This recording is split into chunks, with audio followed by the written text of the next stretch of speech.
beloved Boss Mike Cervera. Eto hong pasabog ni Sandro Marcos, mga kababayan, aba, inayunan! Inayunan ni Pangulo. Oh, eto mga kababayan, pasok! Iba pang mga balita, hindi man direktang kinumpirma ni Pangulong Ferdinand Marcos Jr. ang naging revelasyon ng kanyang anak na si Ilocos Norte, Representative Sandro Marcos, tungkol sa umano'y konsesyon na hiningi ng Duterte administration noong 2022 elections. Sinabi naman ng Pangulo na maayos niyang pinalaki ang kanyang anak at hindi ito sinungaling.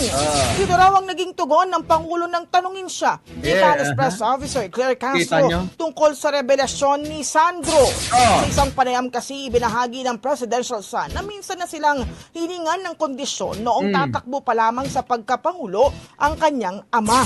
Kita nyo mga kababayan, sabi ko nga sa inyo, Teresita Tan etong mga bangag na to, bangag sa kapangyarihan na mga Duterte, sabi ko sa inyo, ituloy nyo yung kwento ko Dahil nga hindi pinagbigyan ni Pangulong Bongbong Marcos itong mga bangag na kampo ni Sara Duterte at ni Rodrigo Duterte. Hindi pinagbigyan Biruin nyo yung mga kababayan. Ang pipili ng speaker, si Duterte. Ang pipili ng Senate President, si Duterte. Ang pipili ng Executive Secretary, yung bangag na Duterte. Lahat ng mga matataas na tungkulin sa gobyerno, aba, si Duterteng bangag ang mamimili? Kundi ba naman bangag talaga? Kaya nang gagalaiti yung bangag na matandang Duterte na nakakulong na ngayon sa daig at ay nako, Diyos ko, buti naman Biruin mo, gaguhin mo ba naman si Presidente? Hindi mo kakayanin yung utak nun. Hindi yung masalita. Pero yayariin ka nun sa gawa. Tignan nyo mga kababayan yung mga bangag. Nakakulong lahat ang mga putang ina. Akala ni Sara hindi kakayanin pa nila na mailulusot pa nila si Sara Duterte na nabangag din.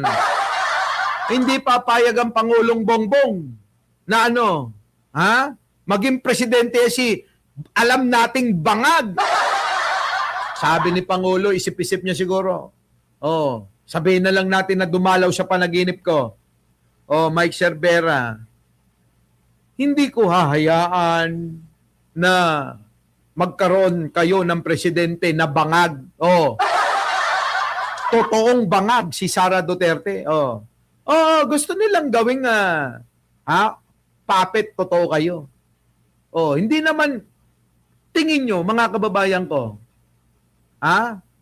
ganun-ganun lang si Pangulong Bongbong, ang tali-talino nun. Sabi ko nga sa inyo, pag nagdebate si Sara at si Pangulong Bongbong, hindi mangyayari kasi hindi nila hayaan. Bakit? Bobo si Sara ang bangag Bobo na, bangag pa si Sara di ba? Ayon kay Sandro, hinarap sila ng isang hindi pinangalanang individual at inilatag ang mga kondisyon bago raw sila suportahan ng kampo ng Duterte. Kabilang umano sa mga kondisyon ang pagbibigay sa mga Duterte ng pagkakataong pumili ng magiging Executive Secretary. Grabe, Executive Secretary.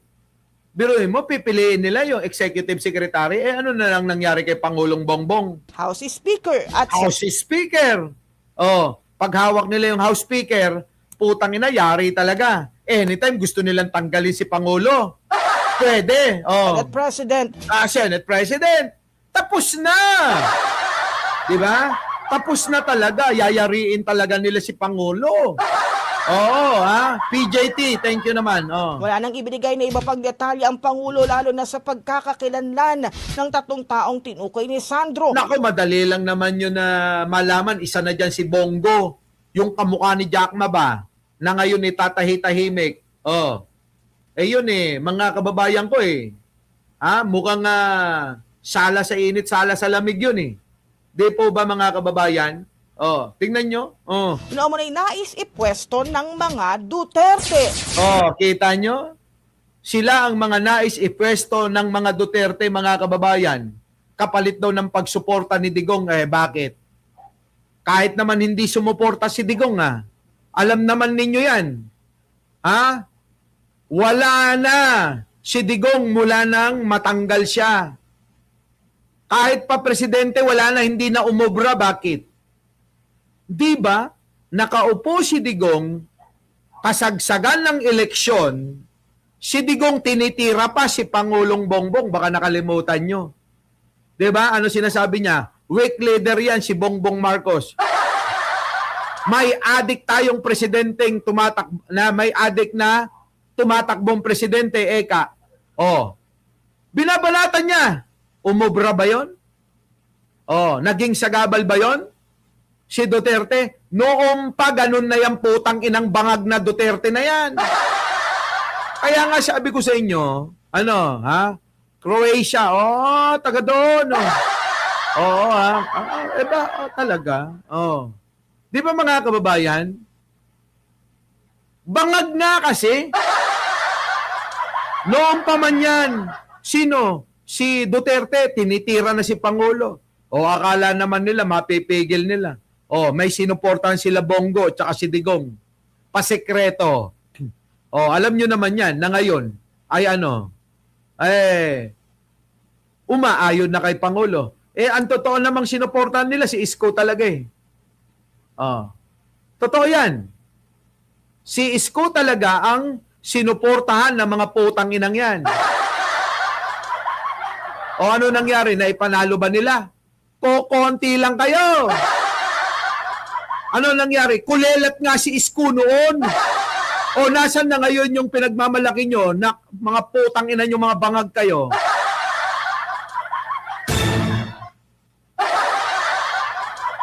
Di ba? Di ba? Naipanalo ba nila si Isko? Di ba kulelat sila? Kulelat. Pasikreto nilang sinuportahan si Isko habang tinitira nila si Pangulong Bongbong Marcos. Ano nangyari? Wala. 31 million pa rin. Diba? Yan ang sinasabi ko sa inyo, mga kababayan. Kapag hindi nyo talaga inaral na maigi, Tony Hart, Ray Hilario, bangag na bangag talaga yung mga Duterte na yan. Una lang sinabi ni Sandro na isa sa tatlong ito ay kasulukuyang nakaupo sa gobyerno. Nakaupo. Di ba? Sino pa? Di si Bongo. Si Bongo na laging nasa tenga ni Digong. Di ba? Kita nyo yung pagmumukha na yan ni Bongo? Aba, mga kababayan ko, mukha pa lang, hindi nyo na pagtitiwalaan.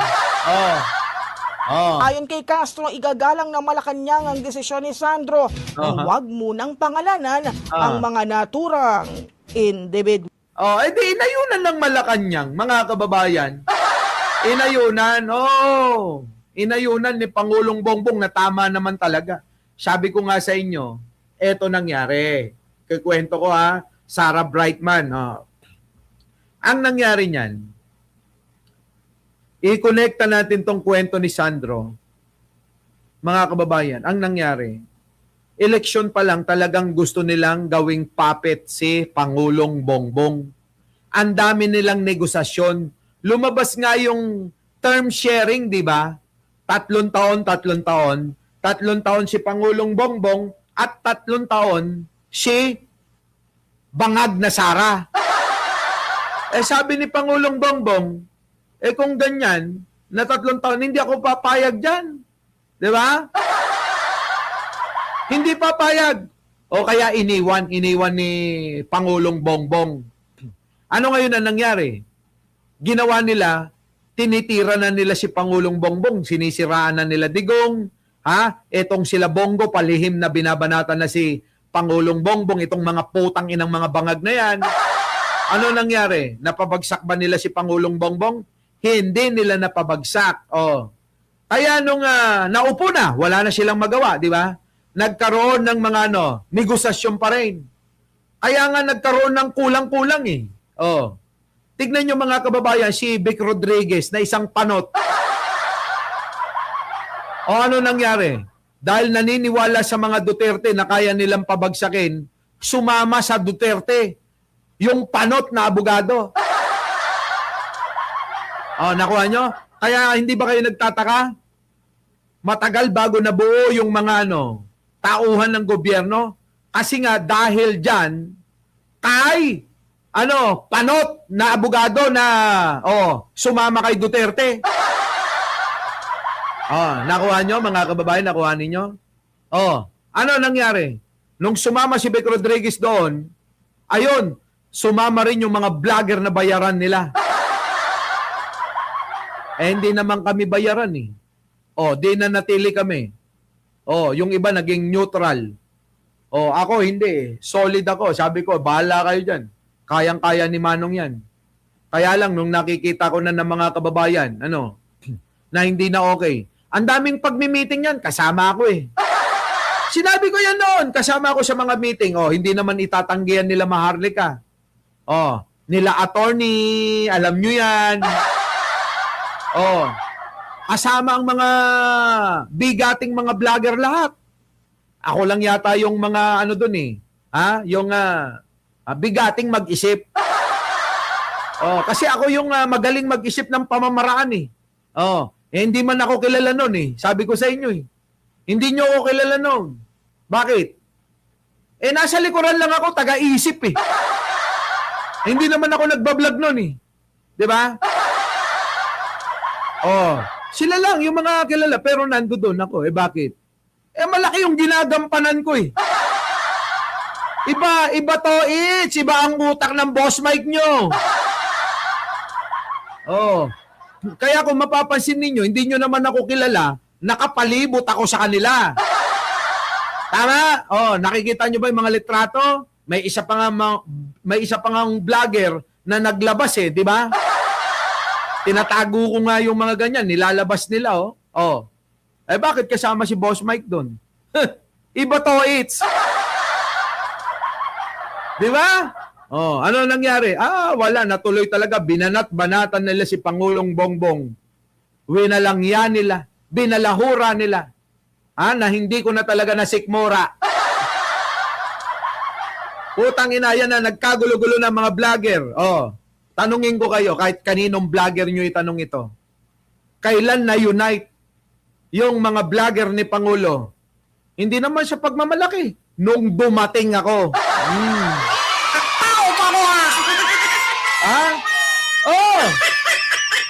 Na-unite ang mga solid na vlogger ni Pangulo mula nang dumating ang Boss Mike nyo. Di ba? Iba to, Iba to, kahit kanino yung vlogger itanong yan, paniwala kayo. Iba to, Iba ito mag-isip. Kailan bumagsak si Maharlika? Mula nang dumating si Mike Cervera. Jane Mansion, Evangeline Camelosa. Kailan bumagsak si Maharlika? Sige nga.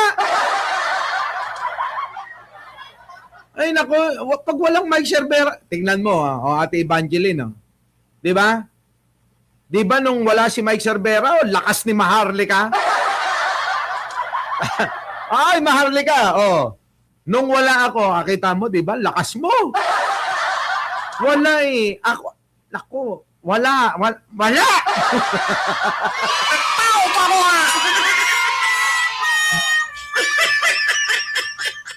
Bakit? Kanyo? Bakit? Kasi kapag tayo nagsalita, mga kababayan, kapag tayo gumawa ng kaparaanan para lumaban sa mga putang inang mga bangag na yan, hindi tayo uubra talaga.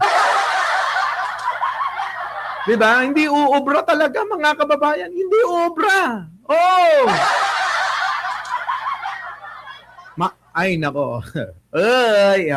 Bigyan ko kayo ng sample. Tingnan nyo yung mga nang-away sa akin, nasan na?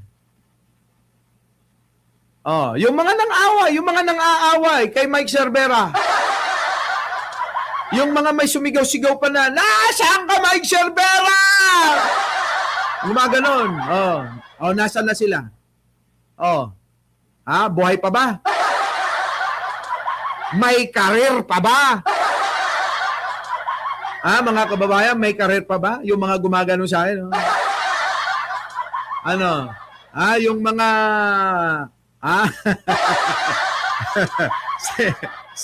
Diba? Oh, wala ma.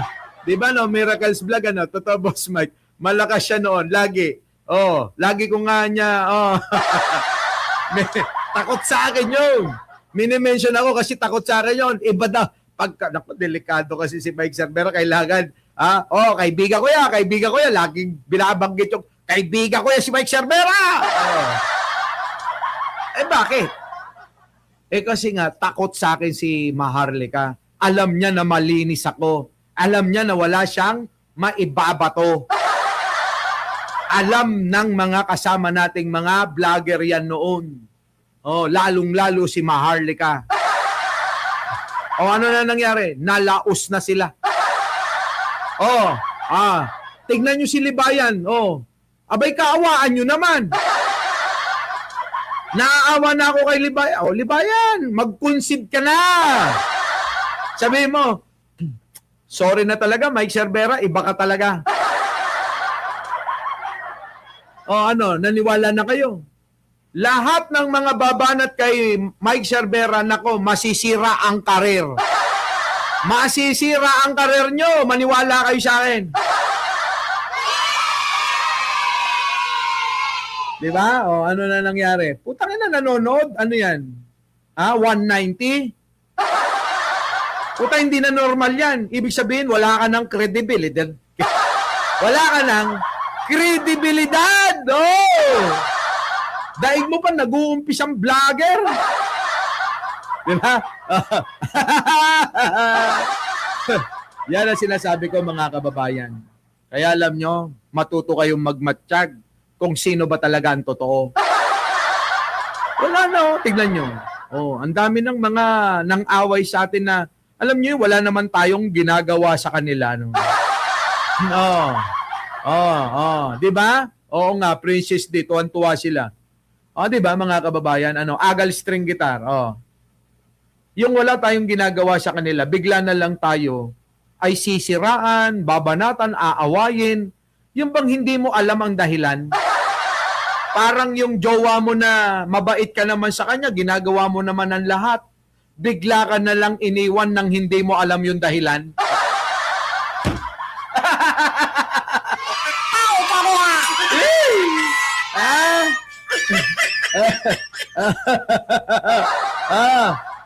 Yun.